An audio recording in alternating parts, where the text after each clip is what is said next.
The National Electrical Code, or NEC, does not require the neutral to be isolated from the equipment grounding conductors in a service-supplied panel, sometimes referred to as a subpanel. Understanding the difference between grounded and grounding conductors is crucial for safe and effective electrical installations. The terminology often leads to confusion and misapplication of grounding systems. Firstly, it is important to define the terms. A grounded conductor, typically the neutral, is intentionally connected to earth at the service entrance. An equipment grounding conductor, or EG, provides a low impedance path for fault current to return to the source. This path facilitates the operation of overcurrent protective devices, such as circuit breakers or fuses, in the event of a ground fault. Secondly, at the service entrance, the neutral conductor is bonded to the equipment grounding system. This bonding connection is typically made at the main service disconnect. The purpose of this connection is to ensure that all non-current carrying metallic parts of the electrical system are at the same potential as the grounded conductor. This reduces the risk of electric shock. Thirdly, downstream from the service entrance, in separately derived systems or subpanels, the neutral conductor must be kept isolated from the equipment grounding conductors. This is a critical requirement to prevent circulating currents on the equipment grounding system. If the neutral is connected to the ground at multiple points, it creates parallel paths for neutral current. This can lead to objectionable current flow on the equipment grounding conductors, causing nuisance tripping of ground fault circuit interrupters, or GFCIs, and potentially creating safety hazards. Fourthly, the NEC provides specific rules for grounding and bonding to ensure electrical safety. Section 250.24. A5 addresses the grounding of the grounded conductor for alternating current systems. It specifies that the grounded conductor shall be connected to a grounding electrode system at the service. Section 250.28 covers bonding requirements, emphasizing the need to create a low impedance path for fault current. Section 250.30 details the grounding requirements for separately derived systems, highlighting the importance of isolating the neutral from the equipment grounding conductors. Fifthly, the equipment grounding conductor system must be properly installed to provide an effective ground fault current path.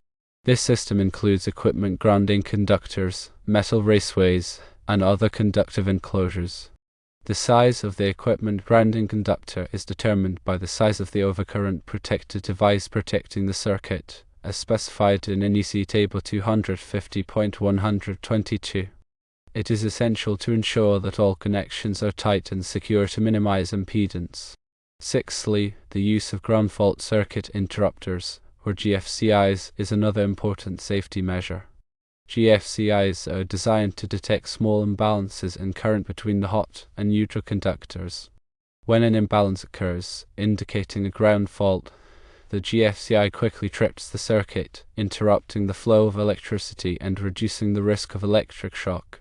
GFCIs are required in areas where there is a higher risk of electric shock, such as bathrooms, kitchens, and outdoor locations. Seventhly, it is important to understand the difference between grounding and bonding.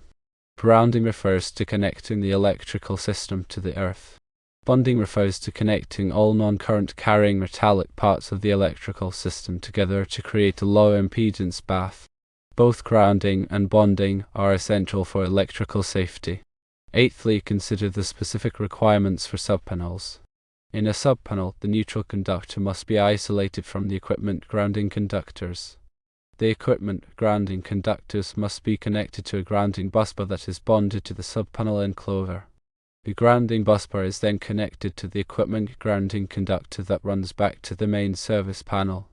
This ensures that any fault current will have a low impedance path back to the source. Ninthly, it's important to note that the proper grounding and bonding can lead to a variety of problems, including electric shock, fire hazards, and equipment damage. It is essential to follow the NEC guidelines and best practices to ensure a safe and reliable electrical system. This includes proper wire sizing, secure connections, and the use of appropriate grounding and bonding techniques. Tenthly, the NEC provides specific requirements for the size and type of grounding electrodes. The grounding electrode system typically consists of a ground rod, a metal water pipe, or concrete encased electrode. The size of the grounding electrode is determined by the size of the service entrance conductors. The grounding electrode conductor, which connects the grounding electrode to the electrical system, must also be properly sized according to NEC Table 250.66. 11thly, when working with electrical systems, it is crucial to follow all safety precautions. Always de-energize circuits before working on them, and use appropriate personal protective equipment, or PPE, such as insulated gloves and safety glasses. If you are not comfortable working with electricity, it is best to hire a qualified electrician. 12thly, understand the role of surge protective devices, or SPDs. SPD are designed to protect electrical equipment from voltage surges caused by lightning strikes or other transient events. SPD are typically installed at the service entrance and at sensitive equipment. They divert the surge current to ground, protecting the equipment from damage. 13thly, review the relevant sections of the NEC, including Article 250, which covers grounding and bonding requirements in detail. This article provides comprehensive guidance on proper grounding and bonding techniques for various types of electrical systems. Understanding these requirements is essential for ensuring electrical safety. 14thly, regularly inspect and maintain the electrical system to ensure that it is in good working condition. This includes checking for loose connections, damaged wiring, and corrosion. Any problems should be addressed promptly to prevent potential hazards. 15thly, always use listed or certified electrical equipment.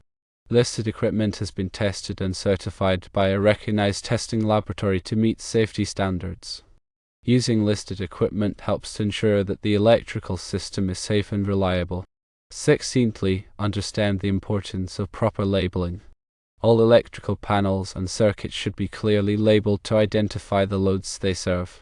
This helps to prevent confusion and makes it easier to troubleshoot problems. 17thly, consider the impact of harmonics in the electrical system. Harmonics are distorted waveforms that can be generated by electronic equipment, such as computers and variable frequency drives. Harmonics can cause overheating of transformers and conductors, as well as other problems. Mitigation techniques, such as harmonic filters, may be necessary in some cases. 18thly, be aware of the requirements for special occupancies, such as healthcare facilities and hazardous locations. These occupancies have specific electrical requirements that must be followed to ensure safety. 19thly, stay up to date with the latest changes to the NEC. The NEC is updated every 3 years, and it is important to be aware of the latest requirements. Changes to the code can affect grounding and bonding practices, as well as other aspects of electrical installations. 20thly, consider the use of isolated ground receptacles. Isolated ground receptacles are designed to reduce electrical noise. They have a separate grounding conductor that is isolated from the building's ground system. Isolated ground receptacles are often used in sensitive electronic equipment application. 21st, the NEC addresses the proper methods for grounding different types of systems, including separately derived systems, which are systems where the power source is independent of the main service. These systems, such as generators or transformers, require their own grounding electrode system and bonding connections to ensure safety. The location and type of grounding electrode must comply with NEC requirements, ensuring a low impedance path for fault current. 22nd, the size of the grounding electrode conductor, which connects the grounding electrode to the system's grounding bus bar, is crucial for providing a reliable ground fault current path. The NEC provides tables and guidelines for determining the appropriate size of the grounding electrode conductor based on the size of the service entrance conductors or the derived system's conductors. Using the correct size ensures that the grounding system can effectively handle fault currents and protect equipment and personnel. 23rd, the equipment grounding conductors, which are part of the grounding system that connects non-current carrying metal parts of equipment and enclosures to the grounding bus bar, must be properly sized and installed. The NEC specifies the minimum size of equipment grounding conductors based on the overcurrent protection device in the circuit. This ensures that the grounding conductors can safely carry fault current and facilitate the operation of overcurrent protective devices, such as circuit breakers.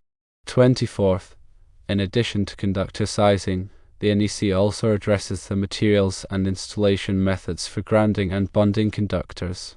Conductors must be made of copper or other approved materials and must be protected from physical damage. Proper installation methods include using approved connectors and ensuring that connections are tight and secure. These requirements help to maintain the integrity of the grounding system and prevent failures that could compromise safety. 25th, the concept of bonding is closely related to grounding. Bonding involves connecting all non-current carrying metal parts of an electrical system together to create a continuous electrical path. This includes metal conduits, enclosures, and equipment frames.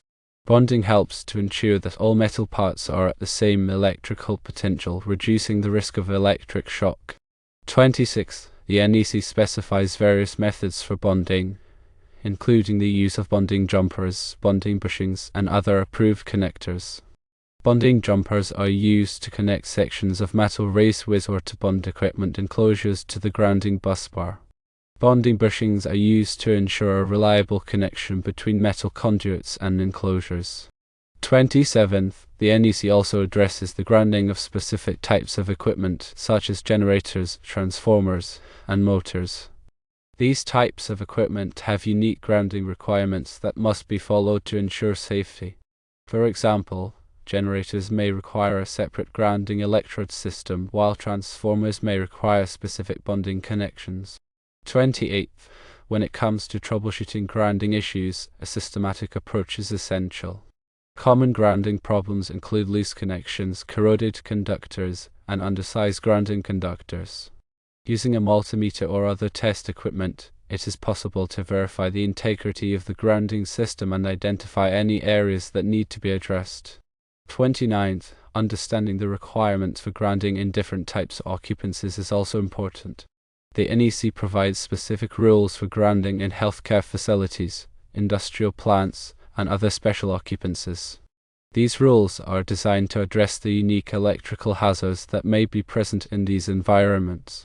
30th, finally, it's important to remember that grounding and bonding are critical components of a safe and reliable electrical system. By following the NEC guidelines and best practices, it is possible to minimize the risk of electric shock, fire, and equipment damage. Regular inspections and maintenance can help to ensure that the grounding system remains effective over time.